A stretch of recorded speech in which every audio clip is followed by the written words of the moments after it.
চরম বিপদের হাত থেকে রক্ষা পেল কেকেআর দল। এদিন সন্ধ্যাবেলায় লখনউ থেকে ফ্লাইটে কলকাতায় ফিরছিল কেকেআর, কিন্তু কলকাতার আবহাওয়া এতটাই খারাপ এবং প্রচণ্ড বৃষ্টি এবং বিদ্যুৎ চমকানোর কারণে ফ্লাইট ল্যান্ড করতে পারেনি দমদম বিমানবন্দরে। ইনফ্যাক্ট মাঝ আকাশ থেকেই ফ্লাইট ডাইভার্ট করে দেওয়া হয় গুয়াহাটির উদ্দেশ্যে। ফ্লাইট চলে যায় গুয়াহাটির গোপীনাথ বরদলৈ এয়ারপোর্টে। সেখানে প্রায় 40 মিনিট দাঁড়িয়ে থাকে কলকাতার নাইট রাইডারের বিমান। এরপর কয়েক মিনিট পর, কিছুক্ষণ পর গ্রিন সিগন্যাল পেলে তা আবার কলকাতার উদ্দেশ্যে রওনা দেয়।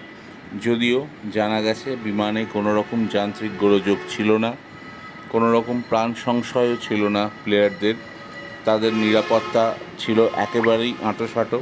কিন্তু এদিন যেভাবে কলকাতায় টানা 1.5 ঘন্টা বৃষ্টি হয়েছে এবং সঙ্গে প্রচণ্ড পরিমাণে ঝড় বৃষ্টি, বজ্রপাত, তাতে ফ্লাইট ল্যান্ড করানোর সাহস দেখানো হয়নি কলকাতা বিমানবন্দরে। যাই হোক, এই মুহূর্তটাও বেশ উপভোগ করেছেন কেকেআর ক্রিকেটাররা। রিঙ্কু সিং থেকে শুরু করে রমনদীপ, নীতিশ রানা, আন্দ্রে রাসেল প্রত্যেকেই ফ্লাইট থেকে বিভিন্ন ছবি পোস্ট করেছেন সোশ্যাল মিডিয়ায়। বোঝাই যাচ্ছে এই মুহূর্তে 1 নম্বরে থাকা কলকাতার দলটার আত্মবিশ্বাস যেমন তুঙ্গে, তেমনই দলটা স্পিরিটেড ছন্দে রয়েছে, অর্থাৎ মজা করছে একে অপরের সঙ্গে। ড্রেসিং রুমের অ্যাটমসফিয়ার দারুণ, আর এটাই একটা চ্যাম্পিয়ন দলের লক্ষণ।